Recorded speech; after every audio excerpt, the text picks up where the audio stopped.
We will unlock the secrets of hair loss. Hair loss एक ऐसा concern है जो कि जनरेशन से चला आ रहा है। कि इंडिया में हेयर लॉस बहुत बढ़ता जा रहा है. आजकल की जनरेशन में even chemical treatments, colouring of hair, extensive use of hair dyes, How much contribution stress has on hair loss? Daily life में आजकल लोग इतना ज़्यादा स्ट्रेस लेते हैं, मेडिटेशन कम हो गई है, एक माइंडफुलनेस कम हो गई है, स्क्रीन टाइम ज़्यादा हो गया है। Masturbation से भी हेयर लॉस बढ़ता है. बिल्कुल भी Micro needling as a technology is going to be a game changer. कोई भी ऐसा इंग्रेडिएंट आज तक बना ही नहीं है जो कि क्लेम कर सके कि हम 100% आपकी कंडीशन ठीक कर देंगे। मैं आप सबको बोलूँगी, do not fall prey to such false marketing tactics. अलग अलग फैक्टर्स क्या हैं.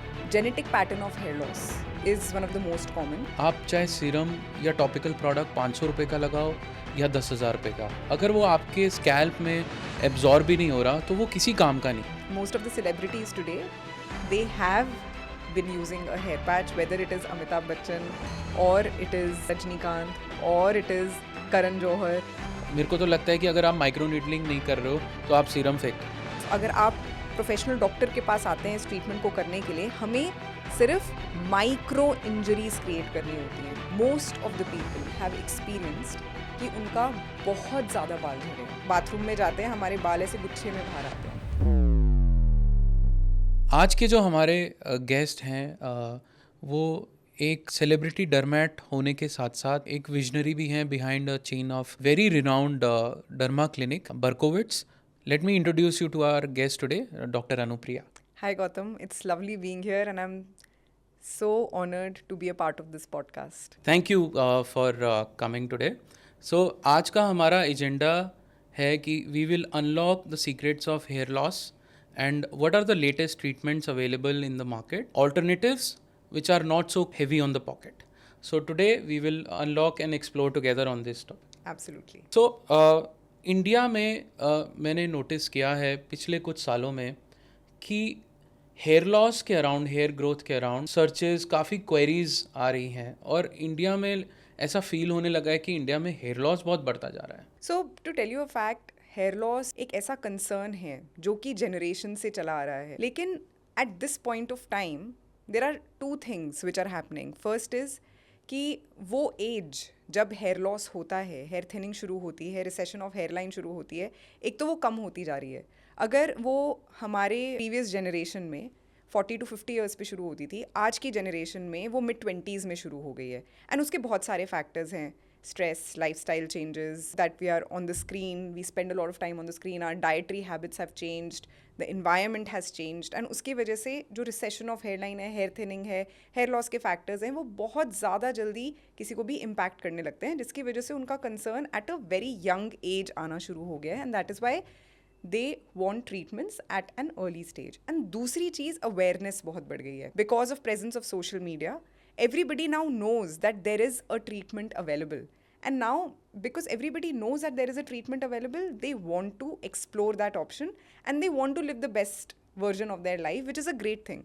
So because of these two things, hair loss का concern एक बढ़ता जा रहा है और उसकी ट्रीटमेंट की अवेलेबिलिटी भी बढ़ती जा रही है. सो इंटरेस्टिंग, आपने बहुत सारे रीजंस टच किए कि हेयर लॉस के कंट्रीब्यूटिंग फैक्टर्स क्या हैं. थोड़ा सा हमारी ऑडियंस के लिए ब्रेक डाउन करते हैं, अलग अलग फैक्टर्स क्या हैं और कैसे हम उन फैक्टर्स को ओवरकम कर सकते हैं या अवॉइड कर सकते हैं. Absolutely. Let's start with the most basic one which is stress. क्या स्ट्रेस से भी हेयर लॉस होता है and how much contribution stress has on hair loss? It's one of the major causes. I won't say it is the number one cause because India में आज भी, especially in the Caucasians, आज भी genetic pattern of hair loss is one of the most common, and 80% of men and 50% of women in their life experience genetic pattern of hair loss. And उसके बाद factor आता है आपका stress. So stress बहुत तरीक़ों का हो सकता है. It can be emotional stress और it can be physical stress. Emotional stress मतलब अगर आपको stress due to an exam है या स्ट्रेस इन लाइफ है, उसकी वजह से भी आपके बाल झड़ सकते हैं. फिजिकल स्ट्रेस यानी अगर आपका कुछ एक्सीडेंट हो गया है या post illness, Covid, post Covid इतने केसेस आए हैं मेरे पास जो कि हेयर फॉल के आए हैं post Covid, post pregnancy, post any major illness, इनकी वजह से भी आपको हेयर फॉल हो सकता है. So stress is a very very important factor in causing hair fall in an individual. क्या ये स्ट्रेस साइंटिफिकली कैसे अफेक्ट करता है हमारे हेयर लॉस को, ये थोड़ा सिंपल वर्ड्स में हम समझ सकते हैं? सो हर हेयर फॉलिकल, हमारे स्कैल्प में इतने सारे हेयर फॉलिकल्स होते हैं, हर एक इंडिविजुअल हेयर फॉलिकल की अपनी एक हेयर साइकिल होती है। उसके अंदर वेरियस स्टेजेस होते हैं। एक होता है एनाजन स्टेज, जो कि ग्रोथ स्टेज होता है, जो कि लास्ट करता है फॉर अबाउट 1000 डेज। उसके बाद एक इंटरमीडिएट स्टेज आता है, कैटोजन स्टेज, और उसके बाद आता है एक टीलोजन स्टेज, जो कि हेयर शेडिंग फेज होता है। मोस्टली बाल हमारे एनाजन स्टेज में रहते हैं, जो कि 1000 डेज का होता है, और जो टीलोजन स्टेज होता है वो सिर्फ 100 डेज का होता है। लेकिन जब हमारी बॉडी सडन स्ट्रेस के अंडर गो थ्रू करती है, तो हमारे बाल rather than continuing in the anagen stage, they suddenly come into the shedding stage, and इसकी वजह से हमारा हेयर फॉल ज़्यादा हो जाता है। सो थोड़ा सा कॉजेज़ ऑफ हेयर फॉल और डिटेल में अगर हम डिस्कस करना चाहें और लिस्ट आउट करना चाहें कि क्या क्या रीजंस होते हैं हेयर फॉल के। सो देखिए, हेयर फॉल के बहुत सारे कारण होते हैं। जो सबसे कॉमन होता है वो होता है genetic pattern of hair loss, कि वो आपकी फैमिली में, चाहे आपके पापा में हो, आपके ताऊ जी में हो, चाचा जी में हो, आपकी मम्मी के साइड हो, मामा जी में हो, तो भी आपको हेयर थिनिंग हो सकती है। एंड ये सबसे कॉमन होता है मेन के अंदर, जिसके अंदर धीरे धीरे आपकी हेयर लाइन रिसीड करना शुरू होती है। उसके भी बहुत सारे स्टेजेस होते हैं, जैसे हम उस क्लासिफिकेशन को नॉरवुड हैमिल्टन क्लासिफिकेशन कहते हैं। क्या बोलते हैं? Norwood Hamilton classification. एंड इसके 7 स्टेजेस होते हैं। These are 7 stages of hair thinning in an individual suffering from genetic pattern of hair loss. इसको मेल पैटर्न बॉल्डनेस भी कहते हैं इन मेल्स, और फीमेल्स में ये क्लासिफिकेशन एक डिफरेंट होती है। So now focusing on male pattern baldness, अगर उसकी जो स्टेज 1 होती है वो होती है कि आपकी हेयर लाइन में हल्की फुल्की थिनिंग शुरू हो जाती है बालों की। सो जो फर्स्ट साइन दिखता है हेयर थिनिंग का, वो क्या दिखता है हमें, कि आपके बालों का पिगमेंटेशन हल्का कम होना शुरू हो गया है, डायमीटर कम होना शुरू हो गया है, लेंथ कम होनी शुरू हो गई है। So this is called miniaturisation of hair, which is the most common sign of male pattern baldness. उसके बाद स्टेज 2 आता है, जब आपकी टेम्पल से हेयर थिनिंग शुरू हो जाती है। ये वाले हाँ जी, ये वाले, ये स्टेज 2 होता है, जिसे रिसीडिंग हेयर लाइन। जिसको रिसीडिंग हेयर लाइन कहते हैं। और ये स्टेज 2 और जो आगे मैं स्टेज 3 बोलने वाली हूँ, ये 2 स्टेजेस सबसे कॉमन होते हैं इन यंग इंडिविजुअल्स, जिसकी वजह से वो ट्रीटमेंट लेना शुरू कर देते हैं, which is like a sign कि अच्छा मेरे को अभी साइंस शुरू हो गए। तो स्टेज 3 क्या होता है कि उनकी जो हेयर लाइन है वो एम शेप बनना शुरू हो जाती है, या यू शेप बनना शुरू हो जाती है, टेम्पल्स और पीछे की तरफ जाना शुरू हो जाते हैं। सो ये सबसे कॉमन स्टेज होता है। और इस पॉइंट ऑफ टाइम पे अगर कोई पेशेंट मेरे पास आता है, मैं उनको मेडिकल थेरेपी या बेसिक इन क्लिनिक ट्रीटमेंट शुरू कर देती हूँ। नाउ जब स्टेज 4, स्टेज 5 थोड़े से ज़्यादा एडवांस्ड हो जाते हैं, जिसके अंदर स्टेज 4 के अंदर जो वर्टेक्स ऑफ द स्कैल्प होता है, वहाँ पे भी हेयर थिनिंग शुरू हो जाती है। एंड स्टेज 5 के अंदर आपका जो आगे की रिसीडिंग हेयरलाइन है वो मीट कर जाती है वर्टेक्स ऑफ द स्कैल्प को। ओके। धीरे धीरे जब स्टेज 6 पहुंचते हैं, यहाँ पे थिनिंग इतनी ज़्यादा सिवियर हो जाती है कि ये ऑलमोस्ट पूरा एरिया आपको बॉल्ड लगने लग जाता है। और स्टेज 7 के अंदर सिर्फ एक पतला सा बैंड रह जाता है आपके बैक ऑफ द स्कैल्प पे और साइड ऑफ द स्कैल्प पे। उसको स्टेज 7 कहते हैं, जो कि एक सबसे हाईएस्ट स्टेज ऑफ बॉल्डनेस होता है इन मेल पैटर्न बॉल्डनेस। तो ये तो बात हो गई हमारी genetic pattern of hair loss की, that is the first cause of hair loss. उसके बाद आता है हमारा second cause, stress induced hair loss, which is also known as telogen effluvium. उसके भी बहुत सारे कॉजेज होते हैं। It can be due to emotional stress, it can be due to physical stress. Emotional stress यानी कि बहुत सारी मेरे पास लड़कियां इनफैक्ट इसमें ज़्यादा आती हैं कि हमारा एग्ज़ाम चल रहा है। School girls they come to me and they say that मेरा एग्ज़ाम की प्रिपरेशन चल रही है और हम जब बाथरूम में जाते हैं हमारे बाल ऐसे गुच्छे में बाहर आते हैं। This is known as telogen effluvium, कि आपके गुच्छे में बाल आएंगे लेकिन इसमें बालों की थिनिंग नहीं होती, मिनिएचराइजेशन नहीं होता। ऐसे हम डॉक्टर्स आइडेंटिफाई करते हैं कि ये आपका स्ट्रेस इंड्यूस्ड हेयर फॉल है या आपका genetic pattern of hair fall है। और ये स्ट्रेस इंड्यूस्ड हेयर फॉल सिर्फ एग्जाम की टेंशन की वजह से नहीं, हमारी डेली लाइफ में आजकल लोग इतना ज़्यादा स्ट्रेस लेते हैं, मेडिटेशन कम हो गई है, एक माइंडफुलनेस कम हो गई है, स्क्रीन टाइम ज़्यादा हो गया है, सो उसकी वो भी स्ट्रेस होता है। जब लाइफस्टाइल चेंजेस होते हैं कि आप डाइट ठीक से फॉलो नहीं कर रहे, कोई आपको body has undergone stress in terms of कोई इलनेस हो गई है, इन्फेक्शन हो गई है, उसके बाद एकदम से हेयर लॉस शुरू हो जाता है। ये सब टीलोजन इफ्लूवियम में आते हैं, which is the second most common cause of hair loss. Third है कि आजकल बहुत कॉमन हो गया है कि लोग अपने बाल एक पर्टिकुलर पोजिशन में बहुत टाइटली बांध के रखते हैं। उसकी वजह से भी आपकी हेयर लाइन रिसीड होना शुरू हो जाती है. This is also very common in six because वो अपना टर्बन टाई करने के लिए वो एक ही डायरेक्शन में बाल टाई करते हैं और टर्बन बांधते हैं, जिसकी वजह से उनकी एक जगह से रिसेशन ऑफ हेयर लाइन शुरू हो जाती है. But it is also commonly seen in individuals who tie their hair very tightly, mainly in girls. So इसको हम ट्रैक्शन एलोपीशिया कहते हैं. फिर एक और कॉज होता है न्यूट्रिशनल डेफिशिएंसी की वजह से, कि आप मोस्ट कॉमनली जो न्यूट्रिशनल डेफिशिएंसी के कॉजेज होते हैं वो होते हैं iron, vitamin D, vitamin B12. Specially vegetarians के अंदर विटामिन B12 की कमी होती है. सो जब भी कोई हमारे पास इंडिविजुअल आता है अपने हेयर लॉस के कंसर्न के साथ, हम उनको कुछ टेस्ट लिख के देते हैं जिसके अंदर iron, vitamin D, vitamin B12 ज़रूर होता है. हार्मोनल चेंजेस, ये भी एक बहुत इंपॉर्टेंट कारण है. अब specially in females PCOS is a very common cause. Thyroid disorders, they are very common. So इनके भी हम टेस्ट एडवाइस करते हैं अगर हमें और भी साइंस दिखते हैं किसी इंडिविजुअल में. एंड आजकल की जनरेशन में even chemical treatments, colouring of hair, extensive use of hair dyes, perming, hair Botox, hair straightening, all of these chemical treatments also lead to hair loss. So ये एक पूरा स्पेक्ट्रम है जिसकी वजह से आपको हेयर लॉस हो सकता है. मोस्ट ऑफ द जो कॉजेज़ आपने अभी लिस्ट आउट किए ये पहले से भी एग्जिस्ट करते थे, बट पिछले कुछ सालों में, पिछले 3-4 साल में हमने ये ऑब्ज़र्व किया है बीइंग एन इंटरनेट बिजनेस कि हेयर लॉस, हेयर ग्रोथ के अराउंड गूगल ट्रेंड्स की स्पाइक की बात करें या इंस्टाग्राम पे रील्स की बात करें, इसमें बहुत स्पाइक देखा है हमने. तो क्या ये रीजंस एक्सेलरेट हुए हैं पिछले कुछ सालों में, या फिर अवेयरनेस इतनी बढ़ गई है कि जो यंग इंडियन कंज्यूमर है वो ये प्रोडक्ट्स को ज़्यादा यूज़ करना चाहता है टू अवॉइड हेयर लॉस, या फिर सच में इतना हेयर लॉस बढ़ रहा है इंडिया में इतनी तेज़ी से? क्या लगता है आपको? सो I would say 2 reasons for this increase in trend. एक तो जब कोविड आया, बहुत सारे लोग कोविड से इफेक्ट हुए and Covid has led to a lot of stress on individuals body. उसके बाद most of the people have experienced कि उनका बहुत ज़्यादा बाल झड़े हैं, बहुत ज़्यादा बाल झड़े हैं. And eight this point of time लोग घर पे थे, सोशल मीडिया का बूम था, लोगों ने बहुत ज़्यादा अपने हेयर फॉल के बारे में सर्च किया and there was also a lot of information available on social media because ingredients के बारे में बातें होना शुरू हुई at this point of time.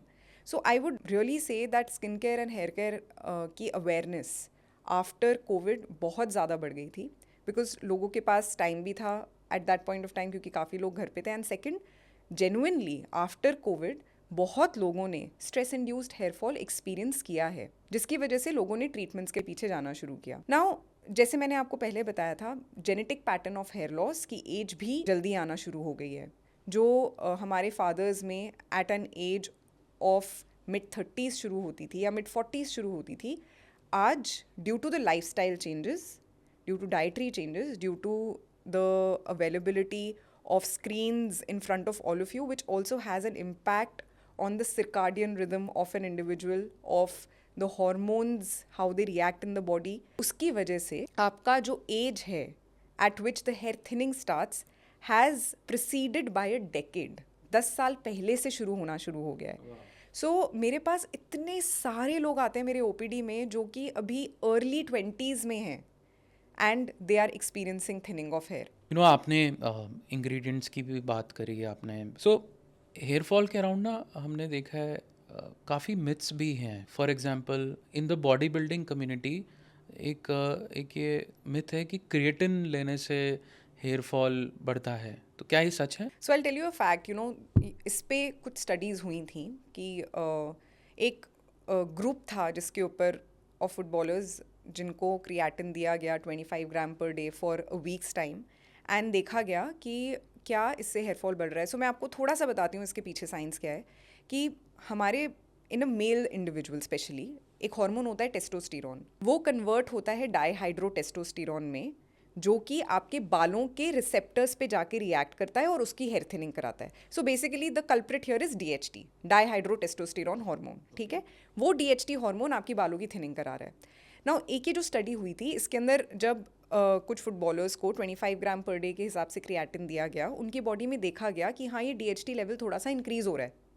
तो इसलिए उन्होंने कंक्लूड कर दिया कि अच्छा ये तो DHT लेवल इंक्रीज़ हो रहा है, इसकी वजह से हमको नहीं देना चाहिए. लेकिन उस स्टडी के अंदर ये नहीं देखा गया कि बाल थिन हो रहे हैं, यानी बालों की कोई थिनिंग नहीं थी। एंड इवन टेस्टोस्टेरॉन लेवल बढ़ा नहीं था उस स्टडी के अंदर, तो उनका बाय प्रोडक्ट कैसे बढ़ गया? So now there is no confirmatory study which is done कि अच्छा क्रिएटिन खाने की वजह से आपके बाल थिन होंगे ही होंगे। नाउ एज अ डॉक्टर मैं क्या करती हूँ, जब भी मेरे पास कोई पेशेंट आते हैं और वो बोलते हैं कि हमें genetic pattern of hair loss हो रहा है, हमारी तो बहुत ज़्यादा थिनिंग हो रही है, मिनिएचराइजेशन ऑफ बाल हो रहे हैं, तो मैं उनको बोलती हूँ कि आप क्रिएटिन अभी अवॉइड करें, कि आपके अभी बालों के रिसेप्टर्स सेंसिटिव हैं टू द डीएचटी हार्मोन, जिसकी वजह से उनकी थिनिंग जल्दी शुरू हो सकती है। सो इसलिए मैं उनको बोलती हूँ कि आप अभी अवॉइड करें, क्योंकि अगर आपकी बॉडी में डीएचटी थोड़ा सा भी बढ़ेगा, आपके बाल उसको जल्दी रिएक्ट करना शुरू कर जाएंगे। लेकिन अगर किसी इंडिविजुअल में हेयर थिनिंग ऑलरेडी नहीं हो रही और वो अगर क्रिएटिन खा रहे हैं, then there are very less likely chances उनको भी हेयर थिनिंग शुरू हो जाएगी। So that is how we take a decision as specialist कि हमें किसी को क्रिएटिन खाने को भी मना करना चाहिए या नहीं करना चाहिए। सो एक स्पेसिफिक कंडीशन में या स्टेज पे अगर आप क्रिएटिन लेते हैं जहाँ पे ऑलरेडी हेयर लॉस है, तो वहाँ पे इट मे एक्सेलरेट, इट मे,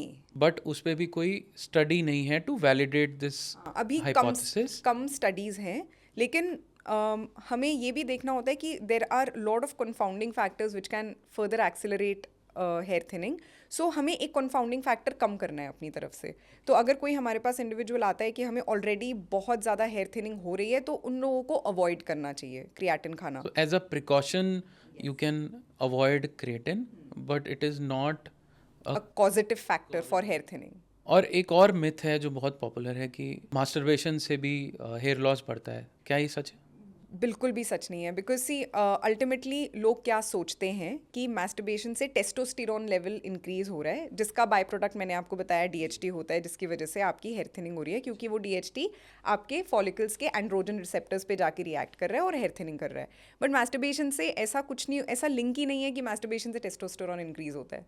सो इसकी वजह से ये पूरी की पूरी हाइपोथेसिस ही गलत हो जाती है। ओके। हाँ जी। मार्केट में पिछले कुछ सालों में again because of internet and it's reach, काफ़ी इंग्रेडिएंट्स जो हैं वो वायरल भी हुए हैं। जैसे कि बात करें जिंजर गार्लिक की, कुछ एक टाइम आया था जब कि जिंजर गार्लिक लगाने से हेयर वापस रीग्रो कर जाते हैं। ये इन बातों में कितना दम है? इंडिया एक होमलैंड है नेचुरल इंग्रेडिएंट्स की, इसलिए सबको बहुत प्यार है नेचुरल इंग्रेडिएंट्स से।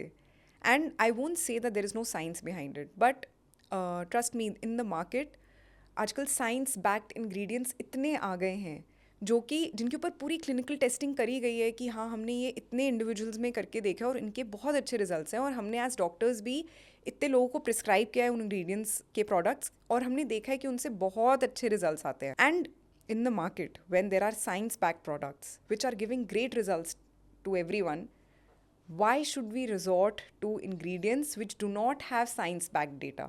So, अगर आपको यूज़ करना है, अब science-backed ingredients यूज़ करिए। Redensil, Anagen, Bicapil, Procapil, caffeine, all of these ingredients have shown and proven to give good results. Minoxidil, which is an FDA-approved ingredient to reduce genetic pattern of hair loss. इन सब पे जाइए। अब now coming to the natural ingredients, क्या इनमें बिल्कुल भी सच्चाई नहीं है? ऐसा नहीं है, इनमें है। लेकिन लोग जिंजर, गार्लिक, रोजमेरी, इन सबको अपनी प्राइमरी ट्रीटमेंट लेके शुरू कर देते हैं। Don't use it as a primary treatment. आप पहला जो प्राइमरी ट्रीटमेंट है, रिडेंसिल, एनागिन, बाइकैपिल, मिनॉक्सिडिल, अगर genetic pattern of hair loss है तो इन सबको स्टार्ट करें। और इसके साथ साथ अगर आपको अच्छे लगते हैं यूज़ करने, रोजमेरी कंटेनिंग ऑयल या जिंजर कंटेनिंग ऑयल या अनियन कंटेनिंग ऑयल, आप यूज़ करिए, लेकिन डोंट डिपेंड ऑन देम। अगर आप इसको सेकेंडरी तरीके से यूज़ करेंगे, they will support the primary treatment to a great extent. आपने काफ़ी सारे इंग्रेडिएंट्स के नाम लिए, जिसमें से एक रोज़मेरी भी है। तो रोज़मेरी इस टाइम ग्लोबल एक वायरल प्रोडक्ट है, और इनफैक्ट इस पे हमने थोड़ा रिसर्च भी करी थी, कुछ रिसर्च पेपर्स भी पब्लिश्ड हैं रोज़मेरी पे, बट बहुत ज़्यादा कंक्लूसिव एविडेंस नहीं है। Rosemary is a natural ingredient. It's a great ingredient for improving the circulation on the scalp and for improving hair growth. But if you ask me that is it a treatment for genetic pattern of hair loss? Is it better than minoxidil? Then no, it is not. Definitely, it has good results. If you ask me that if anybody wants to use a hair oil जिसके अंदर कोई natural ingredient है, तो वो उनको कौन सा ingredient use करना चाहिए? रोज़मेरी ऑयल, बहुत अच्छा काम करेगा। अगर आप मुझसे पूछें मिनॉक्सिडिल के साथ साथ कोई होम रेमेडी करना चाहता है, कौन सा करें? रोज़मेरी, बहुत अच्छा काम करेगा। So like I told you, जो ये नेचुरल इंग्रेडिएंट्स हैं जिन पे अभी भी science backed information publish journals में उतनी नहीं है, even though I have seen good results in some individuals, but they're not replacement to ingredients which already have science backed publications. So सबसे पहले जिनके ऊपर इतना डेटा है हमारे पास, पहले वो यूज़ करिए। हमें पता है कि उससे रिजल्ट्स अच्छे आते हैं, हमें परसेंटेज तक पता है कि अच्छा 65 to 70% चांसेस हैं कि आपको ये ट्रीटमेंट ज़रूर सूट करेगी। रोज़मेरी का क्या है कि उसकी जो परसेंटेज है वो कम हो जाती है, कि chances of suiting this ingredient to an individual might be probably 40%, and जो एक्सटेंट ऑफ रिजल्ट है वो भी परसेंटेज थोड़ी कम होती है, लेकिन as a combination it will work very well. आपका हेयर फॉल अभी सीवियर स्टेज पे नहीं है, या अभी early signs of hair fall है, या आप एज अ प्रिकॉशन कोई प्रोडक्ट यूज़ करना चाहते हैं, तो आप होम रेमेडीज़ और ये जो नेचुरल इंग्रेडिएंट्स हैं वो यूज़ कर सकते हैं टू अवॉइड हेयर फॉल और एक्सेलरेटिंग इट फर्दर। लेकिन अगर आपका हेयर फॉल थोड़ा सीवियर स्टेज पे पहुंच चुका है, कि बियॉन्ड माइल्ड हेयर फॉल है, तब यू शुड बैंक या on the scientifically proven ingredients and avoid depending on natural ingredients. Absolutely yes, definitely. अगर किसी को severe stage of hair thinning नहीं है, या आपका अभी स्ट्रेस इंड्यूस्ड हेयर फॉल इतना नहीं है कि आपको इतना ज़्यादा वो कंसर्न दिखा रहा है कि आपको डॉक्टर के पास जाना ही है, अगर आपको चाहिए कि हाँ मेरे बाल ठीक हैं, मेरे को इनको और इन्हेंस करना है, उस केस के लिए आप नेचुरल इंग्रेडिएंट्स यूज़ कर सकते हैं। There is no problem in using them, they will definitely show you improvement, but they are not ingredients for treatment of a hair condition. एक और वायरल प्रोडक्ट है, आपने शायद एड्स देखे होंगे, वो 3-4 लड़के वो एड्स में आते हैं और बहुत लंबे लंबे उनके घुटनों तक बाल होते हैं, आदिवासी हेयर ऑयल। तो वो बोलते हैं कि काफ़ी हेयर फॉल रिड्यूस हो जाता है। आई थिंक वो शायद क्लेम करते हैं कि 100% हेयर फॉल रिड्यूस हो जाएगा, या इतने लंबे बाल हो जाएंगे। तो उस पर आपका क्या कहना है? जेन्युइनली आपने मेरा रिएक्शन देख ही लिया कि अब अगर ऐसे एडवर्टिजमेंट्स कोई करता है कि हमारे 100% हेयर फॉल कम हो जाएगा और 100% आपके बालों की लेंथ, मतलब घुटने घुटने तक बाल उनके लंबे हैं। ये तो कोई डॉक्टर भी क्लेम नहीं कर सकता कि हम 100% आपकी कोई भी कंडीशन ठीक कर देंगे। ये एकदम फॉल्स मार्केटिंग टैक्टिक्स हैं। प्लीज़ मैं आप सबको बोलूँगी, do not fall prey to such false marketing tactics. And कोई भी ऐसा इंग्रेडिएंट आज तक बना ही नहीं है जो कि क्लेम कर सके कि हम 100% आपकी कंडीशन ठीक कर देंगे, नहीं तो मार्केट में और कोई इंग्रेडिएंट आना ही बंद हो जाता। अगर वो एक इंग्रेडिएंट आपकी 100% प्रॉब्लम ठीक कर देता तो फिर और बाकी इंग्रेडिएंट्स की ज़रूरत ही क्या थी मार्केट के अंदर। सब लोग एक परसेंटेज तक ही आपका हेयर फॉल कम कर सकते हैं। So all these Ayurvedic ingredients claiming की बहुत सालों से चलते आ रहे हैं। एक और मुझे सिमिलर कुछ ब्रांड्स शार्क टैंक पे भी आए थे। एक अंकल हैं जो बोलते हैं मैं बाल उगा के ही छोड़ूंगा, तो वो भी आई थिंक सिमिलर लाइंस पे ही है। So I have not been watching Shark Tank very often, but so मुझे एग्जैक्ट इंग्रेडिएंट नहीं पता उन्होंने किसके बारे में बात करी, लेकिन अल्टीमेटली अगर मैं आपको ये बताना चाहूँगी कि अगर कोई एक इंग्रेडिएंट है मार्केट के अंदर जो कि किसी एक इंडिविजुअल के पास है, वो ऐसा नहीं हो सकता कि अनलेस एंड अनटिल उन्होंने उस इंग्रेडिएंट के लिए पेटेंट कराया हो, वो सेम इंग्रेडिएंट के और भी प्रोडक्ट्स होंगे मार्केट के अंदर, उनकी भी कॉम्बिनेशंस होंगी मार्केट के अंदर। तो ऐसा नहीं है कि एक ही प्रोडक्ट आपको रिजल्ट दे सकता है, बहुत सारे प्रोडक्ट्स हैं मार्केट के अंदर जिनके कॉम्बिनेशंस आपको रिजल्ट दे सकते हैं। सो अभी तक वैसी इनोवेशन नहीं आई है कि हाँ एक ये ही प्रोडक्ट है जो कि आपके बाल उगा के छोड़ेगा। सो मेरी जितनी अंडरस्टैंडिंग रही है ना, 7 साल से ऊपर हो गया मुझे स्किन केयर और हेयर केयर इंडस्ट्री में, और मेरी जितनी रिसर्च, मेरा जितना एक्सपोजर रहा है, जितने लोगों से मैंने बात करी है, एक्सपर्ट से, मेरा तो ये मानना है कि आप चाहे सीरम या टॉपिकल प्रोडक्ट 500 रुपये का लगाओ या 10,000 रुपये का, अगर वो आपके स्कैल्प में एब्जॉर्ब भी नहीं हो रहा तो वो किसी काम का नहीं है। उससे अच्छा है कि आप उसको उठा के फेंक दो। इस पे ना हमने ये मेरा बहुत स्ट्रॉन्ग अंडरस्टैंडिंग और बिलीफ है, और ये ऐसे ही नहीं डेवलप हुआ, ये एक बहुत रिसर्च के बाद ये माइंडसेट मेरा डेवलप हुआ है। और ये रिसर्च और माइंडसेट डेवलप होने के बाद हमने रियलाइज़ किया है कि माइक्रो नीडलिंग एक ऐसी टेक्नोलॉजी है जो आपके हेयर ग्रोथ रूटीन को नेक्स्ट लेवल ले जा सकती है। सो आप बिल्कुल सही कह रहे हैं। हेयर पे कोई भी, स्कैल्प पे स्पेसिफिकली कोई भी इंग्रेडिएंट को एब्जॉर्ब होना बहुत ज़रूरी है to give good results. Now कुछ पेशेंट्स ऐसे होते हैं जिनको ऑलरेडी स्कैल्प पे डैंड्रफ होती है, या जिन पे एक लेयर ऑफ ऑयल जमा होती है क्योंकि वो फ्रीक्वेंटली अपना स्कैल्प वॉश नहीं करते, एंड वो एक्सरसाइज भी करते हैं, स्वेट भी होता है, सीबम प्रोडक्शन भी होता है, और उसके बाद वो कोई हेयर ग्रोथ सीरम लगाते हैं जिसकी वजह से और बिल्डअप होना शुरू हो जाता है। सो इसलिए I recommend to all my patients कि washing your scalp every day is not a problem. Please make sure कि वो क्लीन रहे, एंड तभी आपका कोई भी सीरम एब्जॉर्ब होगा। ये तो एक एस्पेक्ट हो गया कि डेफिनेटली सीरम को एब्जॉर्ब करने के लिए आपका स्कैल्प क्लीन होना चाहिए, कोई और कंडीशन नहीं होनी चाहिए उस पर। दूसरा एस्पेक्ट ये है कि हम ट्रीटमेंट्स करते हैं like micro needling for improving the perfusion of those ingredients to the hair follicles for even better results.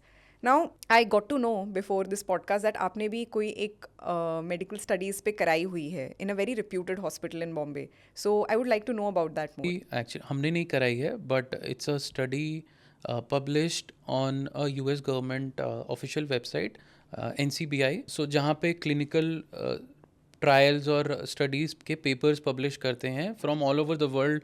कोई भी क्लिनिकल ट्रायल वहाँ पे पब्लिश किया जा सकता है।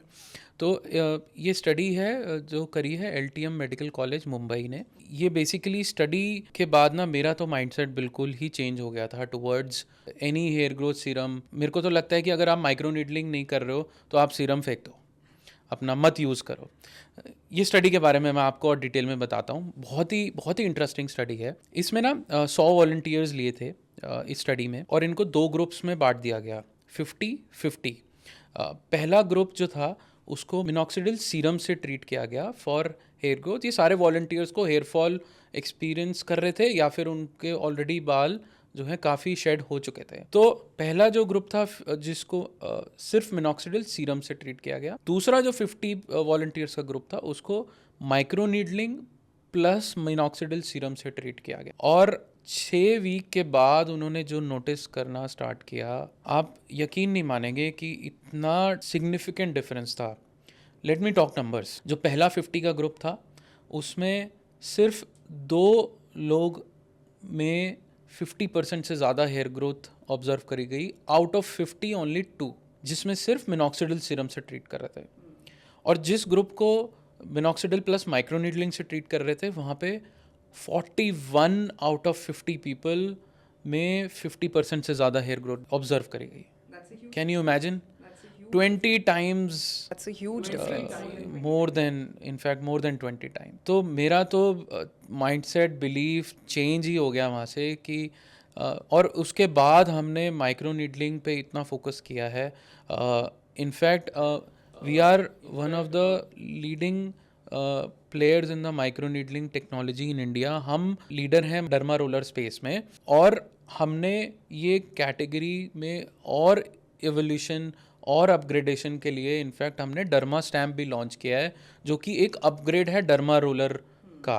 तो we will talk about that product also in a little more detail, but so ये स्टडी के बाद ना, इनफैक्ट मैं आपको एक पर्सनल स्टोरी और बताता हूँ कि जब हमने हेयर ग्रोथ कैटेगरी या हेयर ग्रोथ से जूझते हुए लोगों को एक हेल्प करने के लिए डिसाइड किया, तो हमने एक हेयर ग्रोथ सीरम लॉन्च किया था रफली 18 मंथ्स अगो। जब हमने वो प्रोडक्ट लॉन्च किया तो हमने ये सारे क्लिनिकली प्रूवन इंग्रेडिएंट्स, चाहे वो रिडेंसिल हो, चाहे वो प्रो कैपिल, बाई कैपिल, ये सारे बहुत ही हाई कॉन्सेंट्रेशन में यूज़ किए, जो कि एडवाइज्ड होते हैं, recommended from the makers of these products। जब लॉन्च के 2 से 3 महीने बाद हमने ना कस्टमर से काफ़ी क्लोज इंटरेक्शन किया, और कस्टमर्स लार्जली ना सेटिस्फाइड नहीं थे रिज़ल्ट से। तो हमने काफ़ी कोशिश करी समझने की कि ये हो क्या रहा है। मतलब हम इंग्रेडिएंट्स तो वही यूज़ कर रहे हैं और उसी कॉन्सेंट्रेशन में यूज़ कर रहे हैं जिन पे स्टडीज़ भी हुई है, लेकिन रिजल्ट्स उस हिसाब से नहीं आ रहे। तो हमने डिसाइड किया कि हम रिकॉल करेंगे हमारे प्रोडक्ट, क्योंकि कस्टमर सेटिस्फाइड नहीं था और अगर कस्टमर खुश नहीं है हमारे प्रोडक्ट से तो वी विल नॉट कंटिन्यू। तो हमने अपने सारे प्रोडक्ट्स रिकॉल कर लिए थे हेयर ग्रोथ सीरम के। और कुछ टाइम बाद हमें माइक्रो नीडलिंग के बारे में पता लगा और हमने माइक्रो नीडलिंग टेक्नोलॉजी पे इतना रिसर्च किया और ये लॉन्च किया। फिर कस्टमर्स से हमने दोबारा से इंटरेक्शन किया। सिर्फ माइक्रो नीडलिंग से ही कस्टमर ने ऑब्ज़र्व किया हेयर ग्रोथ में इम्प्रूवमेंट।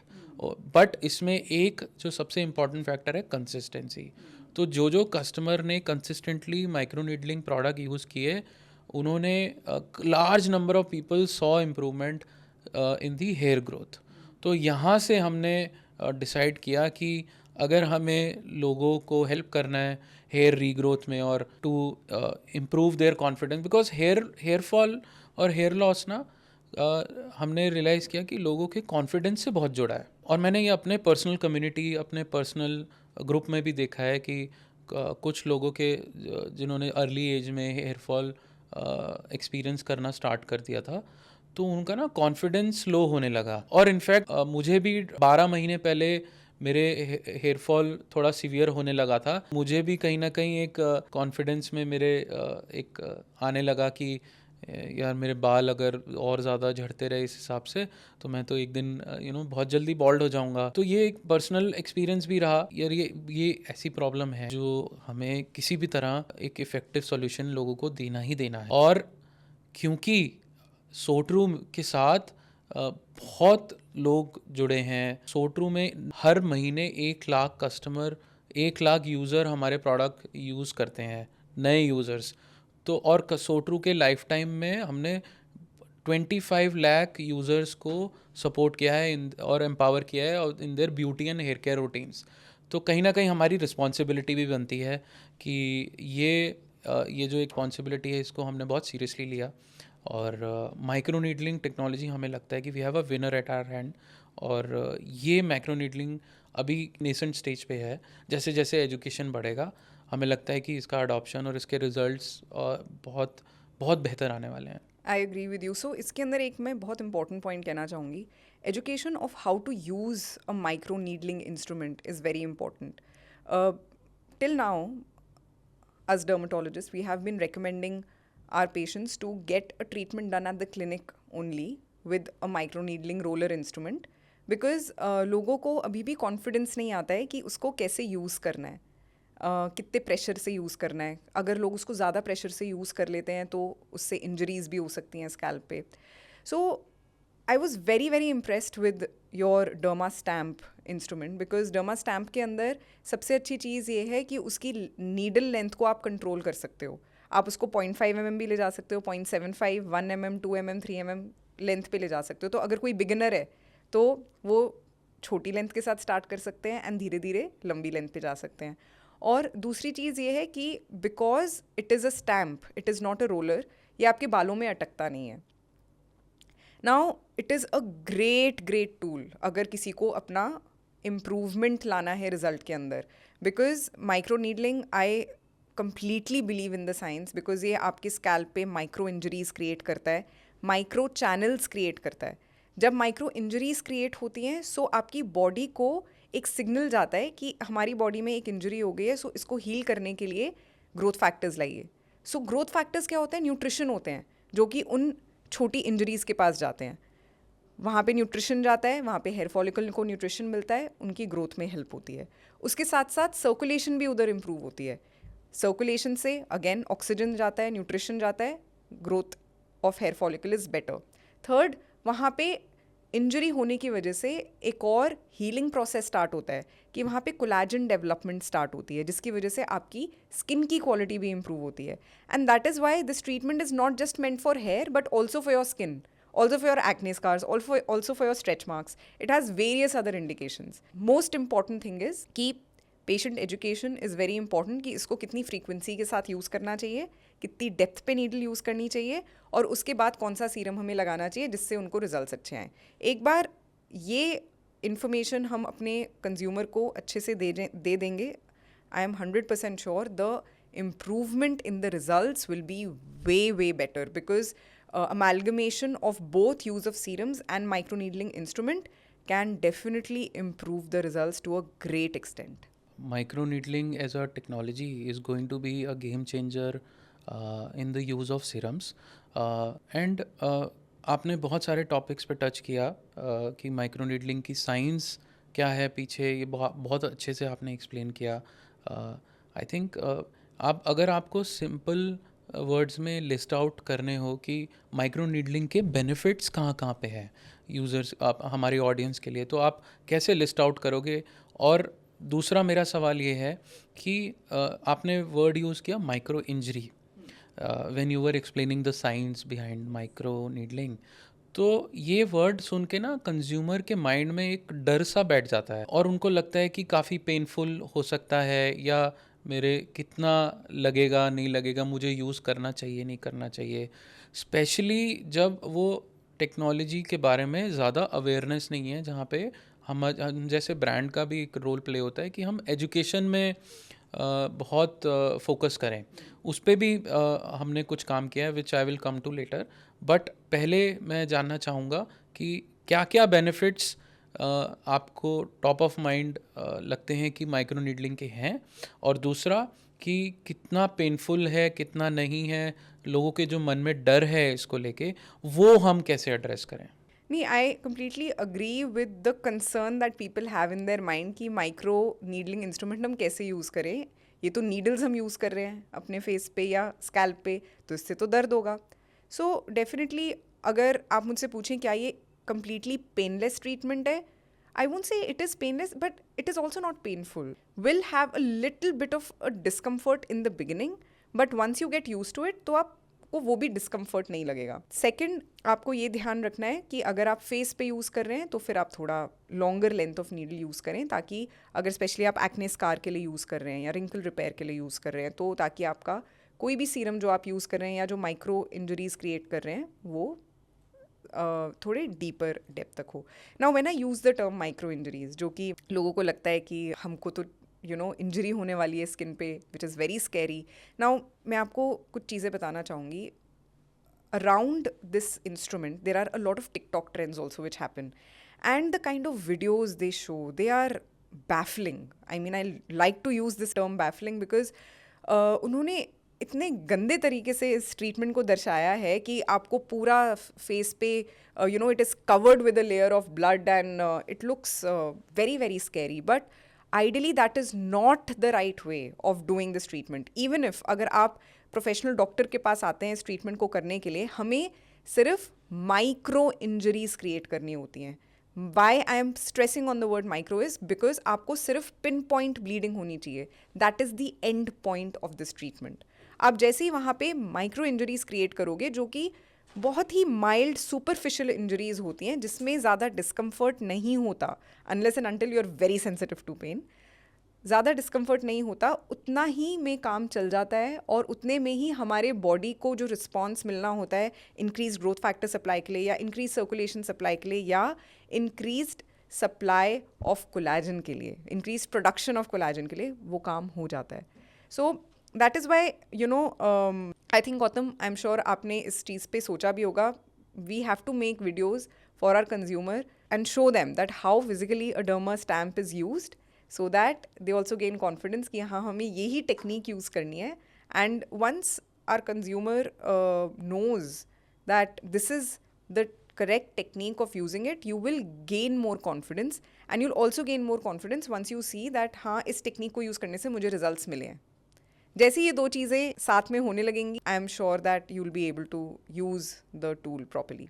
अगर कोई ऑडियंस में देख रहा है जिसको फेमिलियर नहीं है साइंस से बहुत ज़्यादा, और उसको हमें समझाना हो कि माइक्रो नीडलिंग क्या होती है, तो हम कैसे समझाएं?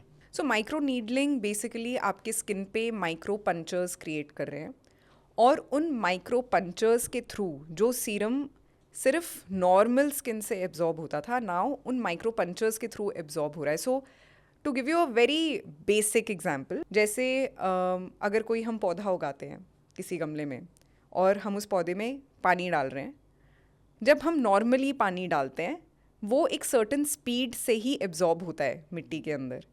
लेकिन अगर हम माली को बुला के उस पौधे के अंदर जो मिट्टी है उसको थोड़ा खुदवा देते हैं और फिर उसके बाद उनको पानी डालते हैं, तो डेफिनेटली उस पानी का एब्जॉर्प्शन ज़्यादा अच्छे से होता है एंड उनकी रूट्स तक ज़्यादा अच्छे से जाता है. Micro needling also works not on the same but similar concept कि जब आप माइक्रो पंचर्स क्रिएट करते हैं तो वहाँ पे स्पेसेस क्रिएट हो जाती हैं ताकि आपके उन स्पेसेस के थ्रू जो भी इंग्रेडिएंट्स हैं वो आपके रूट तक ज़्यादा जल्दी पहुँच सकें.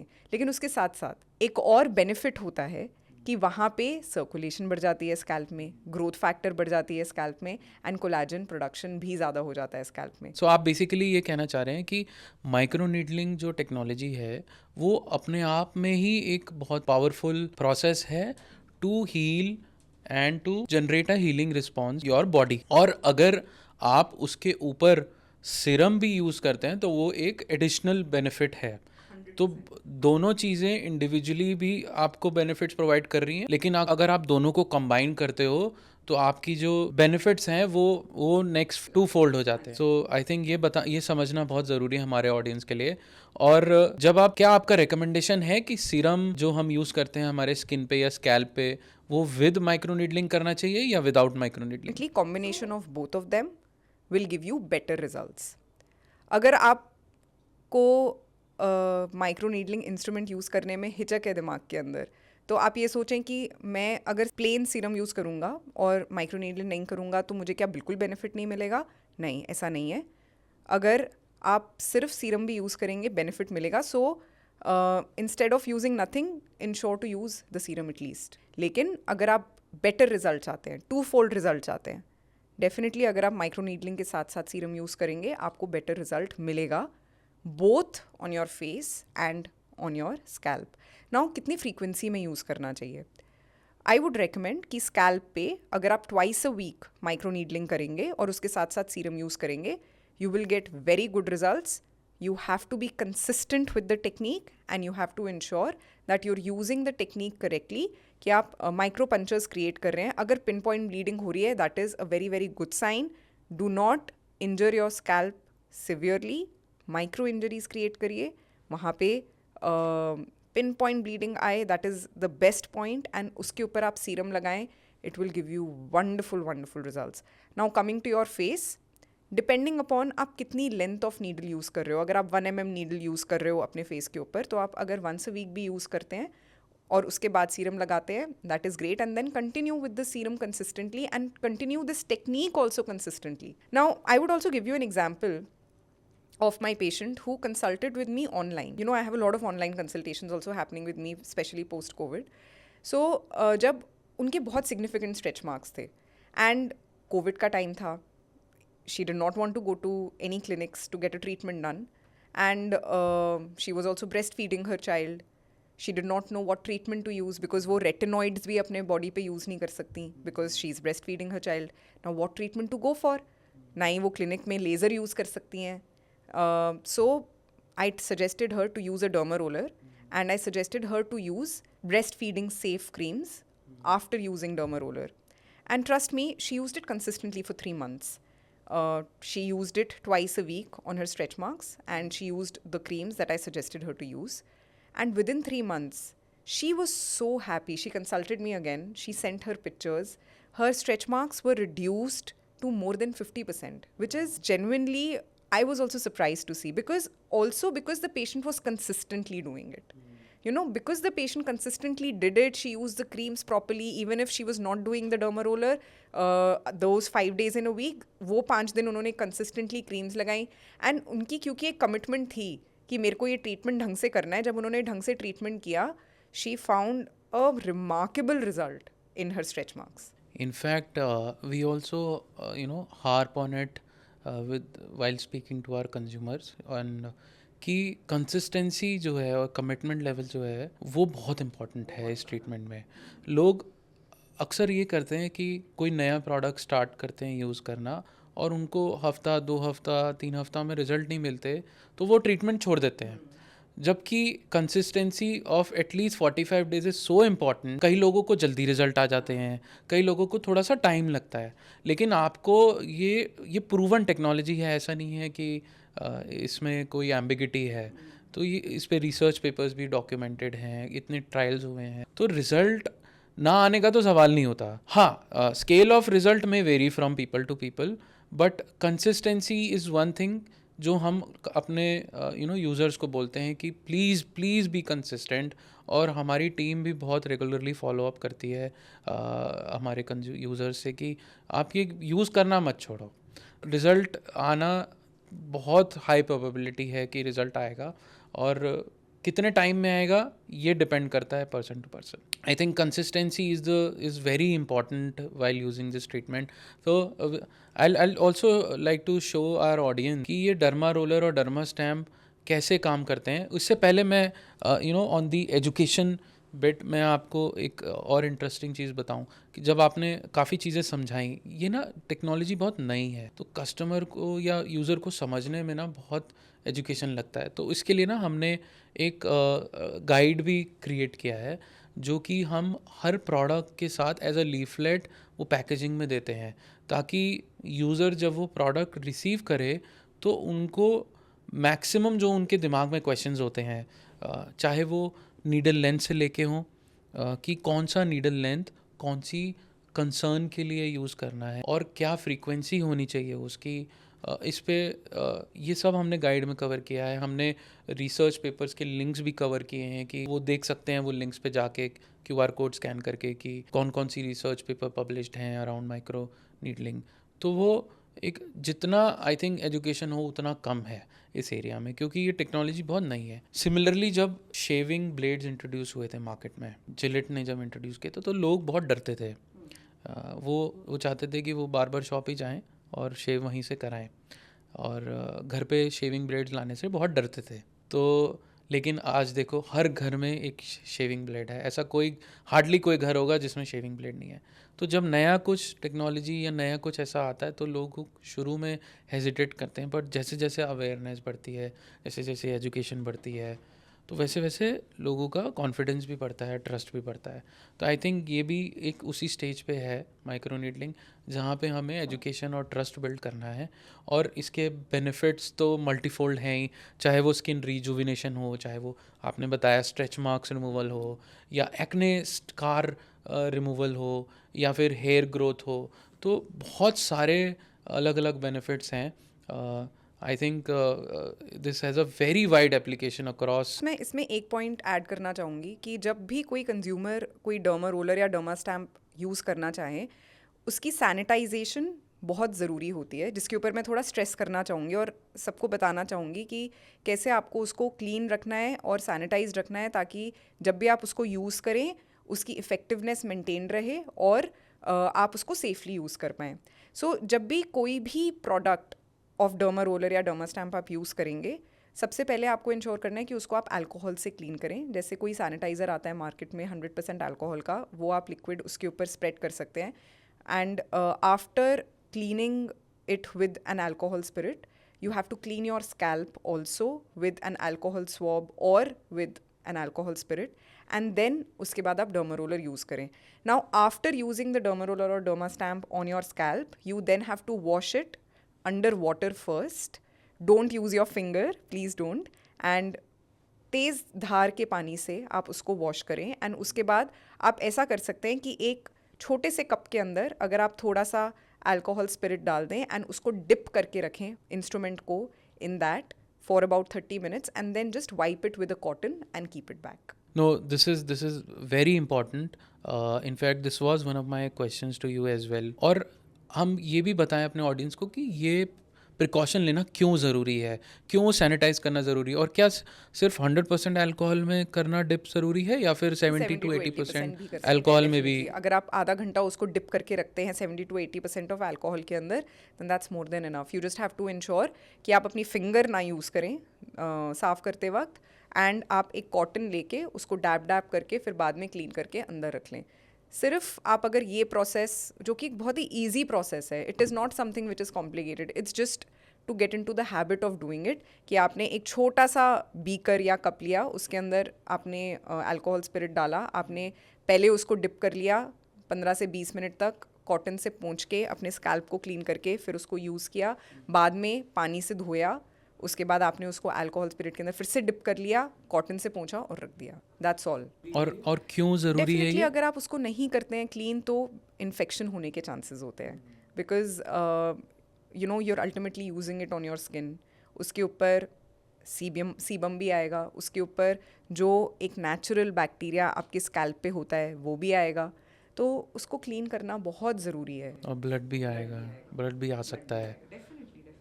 और क्या दो लोग एक डर्मा रोलर या डर्मा स्टैम्प यूज़ कर सकते हैं? नॉट एट ऑल, बिल्कुल भी यूज़ नहीं करना है। वन डर्मा रोलर और derma stamp has to be used by one individual only. So we also have a sample of derma roller and derma stamp. I think we would like to show our audience कि ये इसका simple process कैसे use होता है. So we would like to show कि कैसे बनाना पे एक as an example हम डर्मा रोलर जब यूज़ करते हैं तो हम मान लीजिए ये बनाना जो है हमारा स्किन है, और हमें जब डर्मा रोलर यूज़ करना है तो हमें अलग अलग डायरेक्शन में रोलर को रोटेट करना है, रोल करना है, वर्टिकल, हॉरिजॉन्टल, डायगनल। आप ऐसा जैसे एक एस्ट्रिक्स का स्टार होता है, आपको वो क्रिएट करना है। सो पहले आप वर्टिकल करें, फिर आप हॉरिजॉन्टल करें, फिर एक डायगनल करें और फिर दूसरा डायगनल करें। सो ऐसे 4 डायरेक्शंस में अगर आप इसको रोटेट करते हैं, that kind of covers all the directions.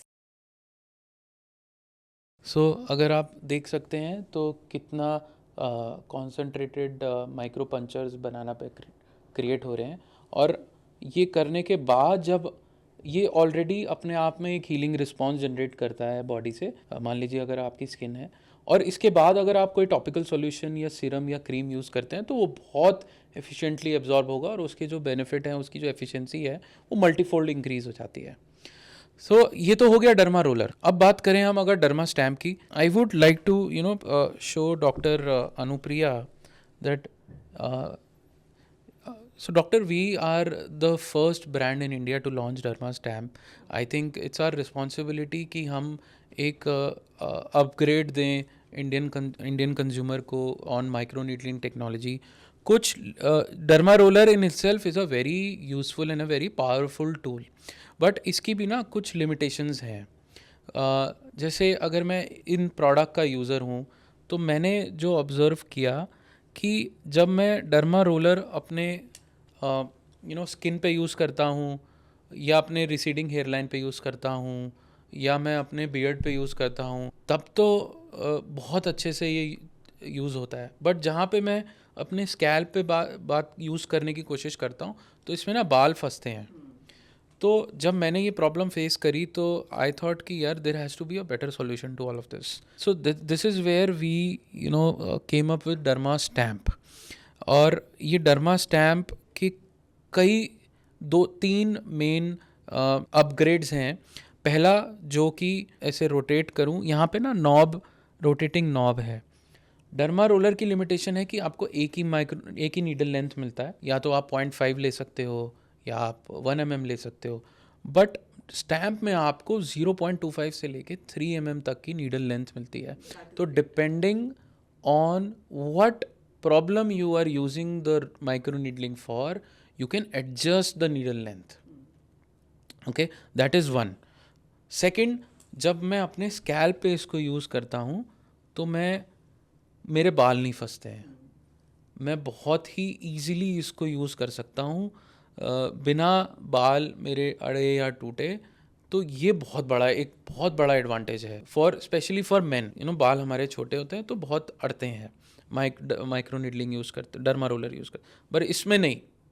और क्योंकि मैं इसको 3 mm तक ले जा सकता हूँ तो मेरे क्योंकि बाल the needle length needs to be much longer in order to reach my scalp and penetrate, तो मेरे लिए ये भी एक बहुत बड़ा एडिशनल बेनिफिट है। तो ये हो गया दूसरा अपग्रेड। तीसरा, अगर आप नोटिस करो तो इसके ना नीडल हमने गोल्डन किए हैं। इसका रीज़न ये है कि पहले तो मैं let me go back to explaining कि जो नीडल्स हैं माइक्रो नीडलिंग में, mostly 2 type of needles are there. One is stainless steel, one is titanium coated needles. दोनों ही सेफ़ टू यूज़ हैं। स्टेनलेस स्टील भी जो है surgical grade stainless steel use किया जाता है, स्टेरलाइज्ड होता है और इफ़ेक्टिव भी होता है, इक्वली इफ़ेक्टिव होता है। जो दूसरे टाइप की नीडल्स हैं वो है टाइटेनियम कोटेड नीडल्स। वो नीडल अंदर से स्टेनलेस स्टील की हैं बट उन पे कोटिंग है टाइटेनियम अलॉय की। वो क्यों? क्योंकि titanium is highly resistant to corrosion and rust. मैं इसको ना और एक सिंपल एग्जांपल से एक्सप्लेन करना चाहता हूँ। जैसे रेजर्स हैं, स्टील के ब्लेड्स होते हैं हमारे। जब हम नया रेज़र लेते हैं तो बहुत शार्प होता है और बहुत स्मूथली वो शेव करता है, चाहे वो हम बॉडी हेयर की बात करें या फेस हेयर की बात करें। लेकिन आफ्टर सर्टेन यूजेस वो रेज़र जो है वो ब्लंट होने लगता है, उसकी लाइफ है।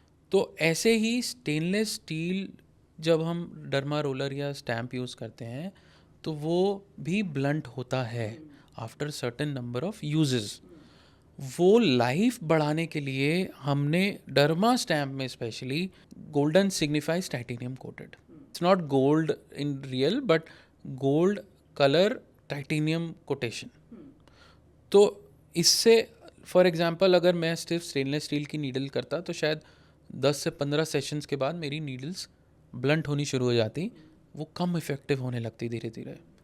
बट टाइटेनियम कोट से वो 10 से 15 वाला जो मेरा लाइफ था वो 20 से 25 चला गया है, ऑलमोस्ट डबल हो जाता है लाइफ। और इसमें ना हमें बहुत ज़्यादा इंक्रीमेंटल कॉस्ट भी नहीं आता टाइटेनियम कोट करने के लिए, तो हमने सोचा कि why not give our users a much better product which has a much longer life. तो इस वजह से हमने इसमें golden needles, titanium coated golden needles use करी हैं। और again we are the first brand in India to launch derma stamp and do titanium coated needles. I'm actually very excited to see this product because the biggest benefit of this product is that आप इसकी needle length को change कर सकते हैं. So that is the biggest benefit. So अगर मेरे को इस product के बारे में सबसे अच्छी चीज़ ये लगी कि अगर आप already derma roller को use कर रहे हैं for a certain period of time, आपको काफ़ी बार ऐसा होता है that you want to upgrade from 0.5 mm to 0.75 or to 1 mm needle.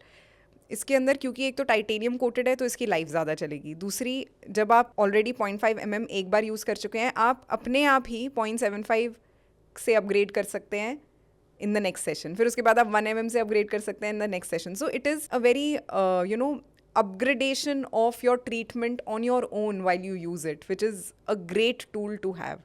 So I'm very happy to see this tool, and definitely having this tool with everyone will be a revolution in the treatment, not just for hair loss but also for so many indications like acne scars and even stretch marks. Correct. और एक जो और difference है derma roller और derma stamp में कि जब हमने इसके माइक्रो पंचर क्रिएट करे तो थोड़ा सा स्पेसिंग जो है वो ज़्यादा रहती है डर्मा रोलर के केस में, और डर्मा स्टैम्प के केस में 140 needles in a very concentrated area.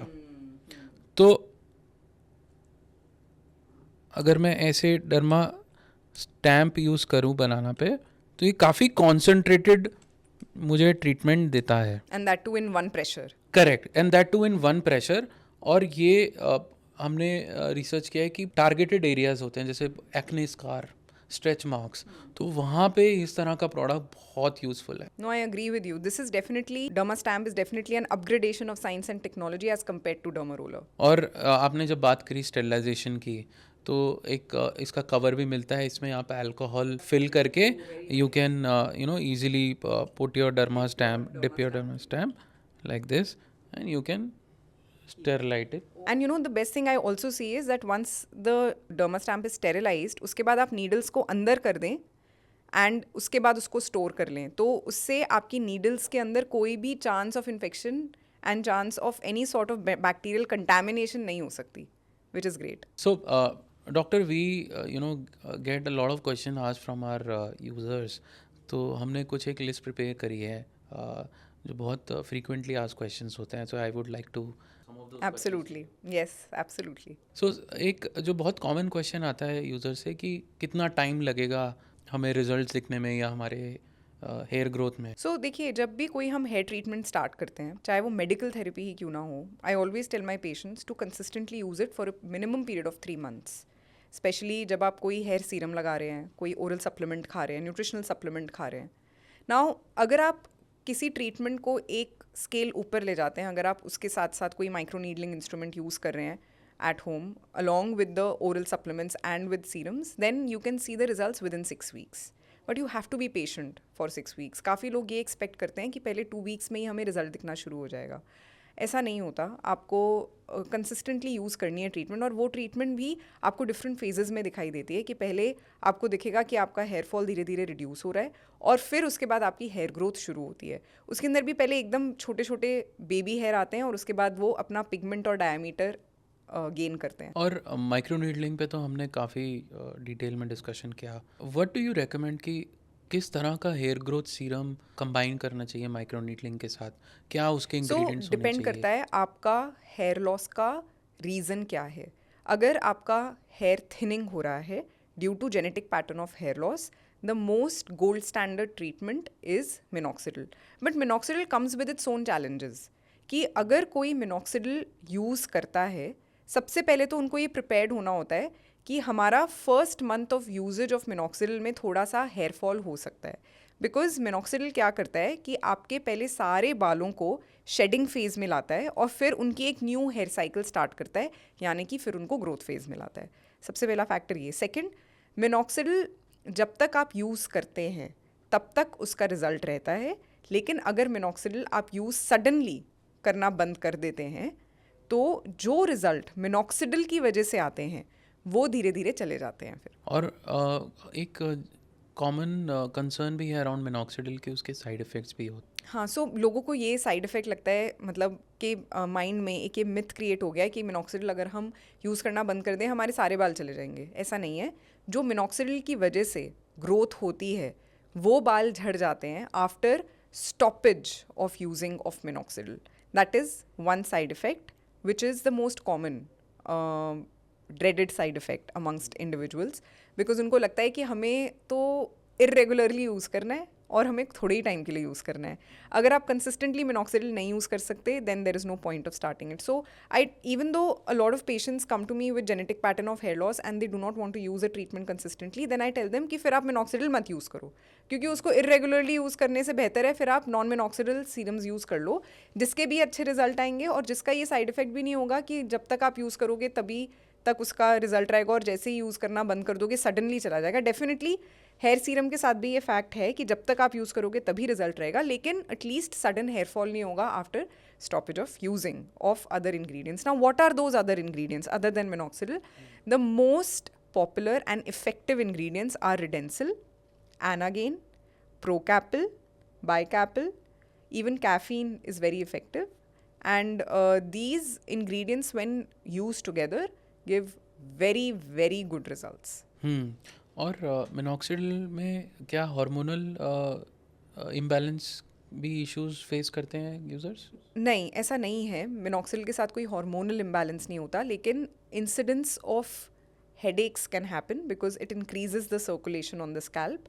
So that can happen with a few individuals. कुछ लोगों के साथ ये भी हो सकता है कि अगर आप ढंग से अपना स्कैल्प मिनॉक्सिडिल ना लगाएं अपने स्कैल्प पे और वो सोल्यूशन आपके फेस पे ट्रिकल डाउन कर जाए, तो उसकी वजह से आपके फेस पे भी हेयर ग्रोथ कभी कभी दिख सकती है. And so you have to ensure when you use minoxidil you be careful that you apply it only on your scalp and wash your hands after using it. Interesting. So it's safe to say कि ingredients like Redensil, Anagain, Procapil, Bicapil have been clinically studied and they have been effective in hair growth. Yes. And without the side effects which you see in other popular. Absolutely. So देखिए, जैसे मैंने कहा था, अगर hair thinning या genetic pattern of hair loss है उसके लिए FDA अप्रूव ट्रीटमेंट है मिनॉक्सिडिल. लेकिन अगर आपको hair loss due to other reasons है, जैसे कि स्ट्रेस इंड्यूस्ड हेयर लॉस है, nutritional deficiency associated hair loss है, hair loss due to traction alopecia है, या पोस्ट प्रेगनेंसी हेयर फॉल भी हो रहा है, तो उसके लिए अगर आप मिनॉक्सिडिल ना यूज़ करें और उसके लिए आप दूसरे इंग्रेडिएंट्स यूज़ करें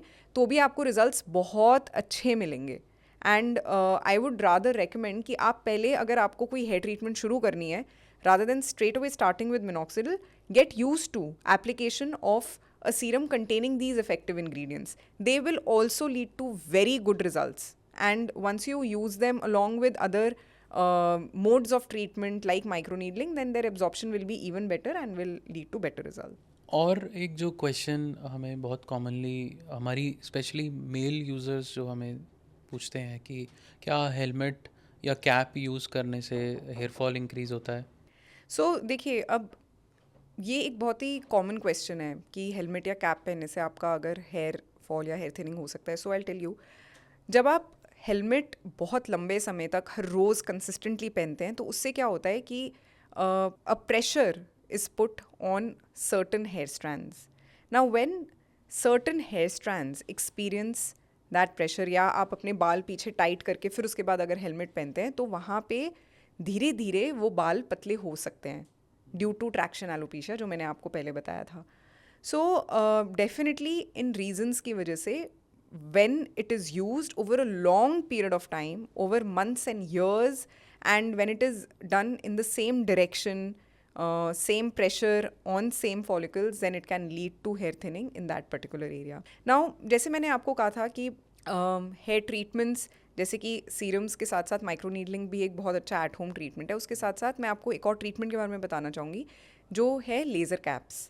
सो लेज़र कैप्स यूज़ करते हैं एक technology which is known as photo biostimulation, जिससे एक सर्कुलेशन इंक्रीज़ होता है और आपके स्कैल्प के फॉलिकल्स को ऑक्सीजन सप्लाई, माइक्रो सर्कुलेशन बेहतर मिलती है.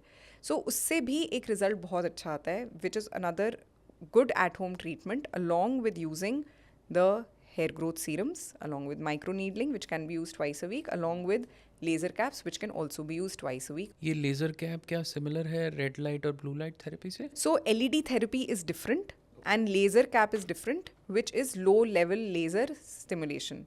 So फोटो बायोस्टिमुलेशन एक FDA अप्रूव ट्रीटमेंट है for hair growth. LED is not as effective, जो कि कोम्स में भी आता है आजकल. LED के अंदर blue light and red light, that is different as compare to laser caps which have diodes. So diode जिसके अंदर होते हैं और जो कि आपके ट्रिपल LT के फॉर्मूला पे काम करता है और फोटो बायोस्टिमुलेशन कराता है. सो ये तो काफ़ी जो क्वेश्चंस थे ये काफ़ी मेल ओरिएंटेड थे, बट हमने जो ऑब्जर्व किया पिछले कुछ टाइम में कि female specially have also started experiencing lot of hair thinning. What is your experience? क्या आपके भी क्लिनिक में बहुत फीमेल्स आती हैं हेयर लॉस के इश्यूज़ के साथ, या ज़्यादा मेल डोमिनेटेड प्रॉब्लम है ये? So I'll tell you why this has increased, because incidence of PCOS has increased in the previous few years significantly because of the lifestyle changes. Now, जब lifestyle के अंदर eating of junk food ज़्यादा हो जाता है, dietary habits are not good, exercise ज़्यादा नहीं होती, sitting and doing the work has increased, उसकी वजह से आपके hormonal fluctuations body में बहुत ज़्यादा होने लगते हैं. And a lot of women are experiencing the concern of PCOS, जिसकी वजह से उनके एक्ने भी ज़्यादा आते हैं एंड हेयर थिनिंग भी होती है. जब हेयर थिनिंग होती है तो हमें उन्हें ट्रीटमेंट्स देनी पड़ती हैं, जिससे उनका इम्प्रूवमेंट होता भी है. This is one of the major reason. Second, stress induced hair fall and traction alopecia is also another very important concerns amongst women, because post pregnancy hair fall is very common. Nutritional deficiency associated hair fall is very common. Even tying of hair in a particular hairstyle which can lead to hair fall.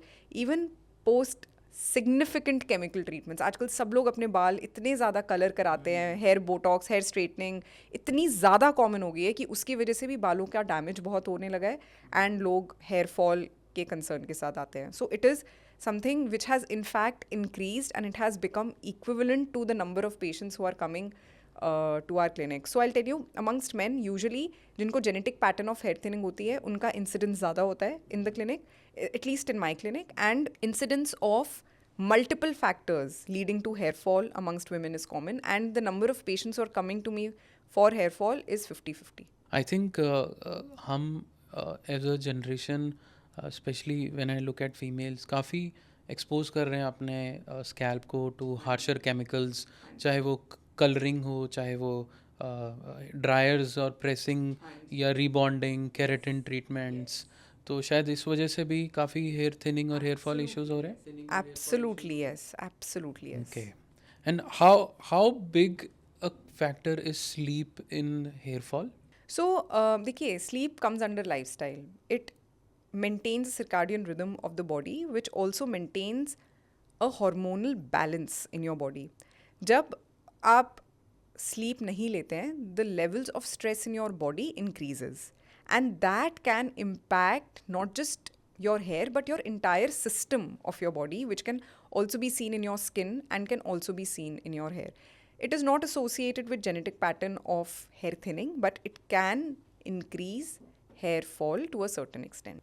So, being a celebrity dermat, I'm sure you must be getting a lot of questions from your patients and कोई ऐसी interesting story या कोई ऐसा interesting case अगर आप discuss करना चाहें.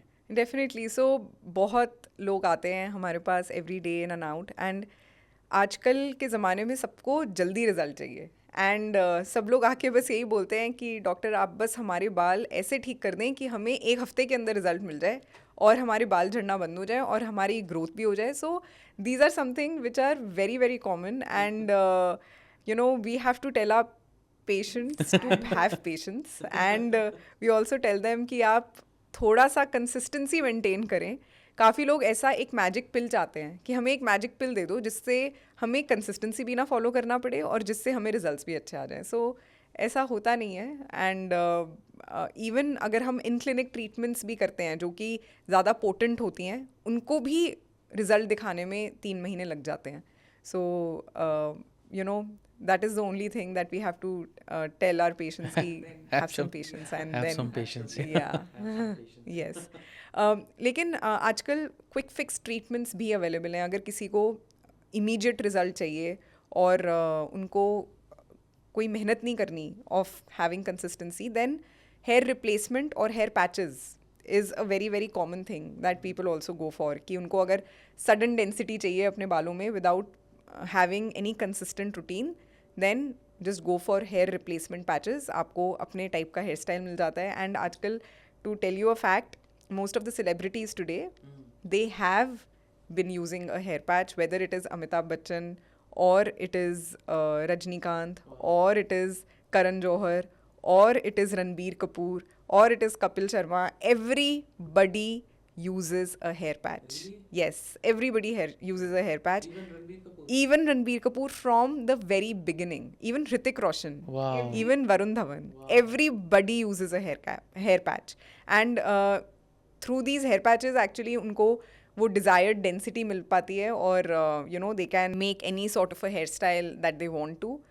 And this is because of the kind of work they are doing. They want to have an age which is ageless, and they also want to maintain that look which is a desired look. So जो आयुष्मान खुराना की movie आई थी जिसमें उन्होंने एक hair patch पहना था, और that is a fact in the entire industry, whether it is the TV industry or the movie industry. Very interesting. Yes. So Gautam, I would love to know from you ki what sets Sotru apart from other brands? I'm glad you asked this question. So, we have a very simple proposition with Sotru. We want Sotru to become the most innovative beauty brand in India. And the way we want to achieve this as a vision is to be consistent. We expect our consumers, our users to be consistent with the products that they're using. We believe that, we as a brand believe in being innovative consistently for many years. And this is going to be our road to becoming the most innovative brand in the beauty industry in India. Sharing a few examples of how we've tried to innovate the beauty industry is, we were the first brand in India to launch sunscreen stick, made in India sunscreen stick. Back in 2021, sunscreen stick was a global innovation. And but the price at which the sunscreen stick was available in India, there were only handful options, but they were priced around 2,500, 3,000 rupees. As an Indian consumer, you look at it as a luxury price point. तो ये price point बहुत ही unaffordable था Indian customer के लिए. तो हमने ये realise किया कि we can do this, we can bring this to a price point which is accessible, which is affordable, and can be adopted by Indian consumer. तो हमने लगभग 6 महीने लगाए to perfect the formulation. हमने import कोरिया से ingredients import किए, हमने packaging भी import करी, और 6 महीने लगे हमें, क्योंकि ये formulation exist ही नहीं करता था इंडिया में. तो we had to start from scratch. और इंडिया ना बहुत ही एक अलग रीजन है compare to the rest of the world, because यहाँ पे जो डाइवर्सिटी है in terms of weather, geographical extremities है, बहुत अलग हैं. तो हमें एक कस्टमर जो जम्मू एंड कश्मीर में प्रोडक्ट यूज़ कर रहा है वर्सेस एक जो चेन्नई में यूज़ कर रहा है, सबके लिए एक प्रोडक्ट बनाना है. कितने वैरायटी ऑफ स्किन टोन्स हैं. तो हमारे प्रोडक्ट में कोई वाइट कास्ट नहीं होना चाहिए. ह्यूमिड टेम्परेचर पे भी वर्क करे, वो कोल्ड टेम्परेचर पे भी वर्क करे, उसकी ग्लाइडिंग भी स्मूथ हो. तो ये इतने सारे फैक्टर्स से जब हमने डील किया तो हमने बहुत सारे राउंड्स ऑफ सैम्पलिंग करे अपने एग्जिस्टिंग कस्टमर्स को लेके. बहुत सारे अलग अलग स्किन टोन्स पे हमने राउंड्स ऑफ सैम्पलिंग किए. तो हमें बहुत टाइम लगा, लेकिन हमने हार नहीं मानी. हमने कहा कि ये प्रोडक्ट तो हमें बनाना ही है. तो ये एक हमारे लिए बहुत बड़ी इंटरनल एक विन भी थी कि we was the first brand in India to launch sunscreen made in India sunscreen stick. अब तो और भी ब्रांड्स आ गए हैं मार्केट में, but this is the vision that we believe in कि हमें global innovation standard Indian consumers के लिए लेके आना है एट ए प्राइस पॉइंट जो कि उनके लिए अफोर्डेबल हो. क्योंकि टेक्नोलॉजी सिर्फ अवेलेबल होने से फ़र्क नहीं पड़ता. टेक्नोलॉजी तब अडॉप्ट होती है मासेस से जब वो उनके लिए एक्सेसिबल और अफोर्डेबल हो. तो ये हमारा विज़न है कि हम इनोवेट करके इंडियन कंज्यूमर को ग्लोबल इनोवेशन स्टैंडर्ड लेके आए हैं. कुछ ऐसे कस्टमर भी आते होंगे जिन्हें 1-2 हफ्ते में कोई उनका इम्पोर्टेंट इवेंट है, जैसे कि शायद उनकी शादी है, तो और एक क्विक फिक्स ढूंढ रहे हैं अराउंड हेयर पैच या एलोपेसिया का. एब्सोल्युटली, ये बहुत कॉमन क्वेश्चन है. जबकि हम इतने एजुकेशनल वीडियोस में सबको बताते हैं कि अगर आपकी कोई भी स्किन या हेयर प्रॉब्लम है और आपका कोई इवेंट आने वाला है तो प्लीज़ उसको 3 महीने पहले प्लान करें. लेकिन फिर भी सबकी लाइफ में एक ऐसा मोमेंट आता है कि एक अर्जेंट सिचुएशन आ जाती है कि उन्हें क्विक फिक्स चाहिए होता है within a week's time. So ऐसी सिचुएशन में अगर किसी को एट होम ट्रीटमेंट चाहिए होता है, we recommend to them to use a hair fibre. So hair fibre एक प्रोडक्ट होता है जो कि आप अपने बॉल्ड एरियाज पे स्प्रिंकल कर सकते हैं and that gives you an effect of fullness. So आपका एक विजुअल इफेक्ट ऐसा दिखता है कि वहाँ पे भी बाल हैं and it really covers hair thinning areas and makes it look more dense.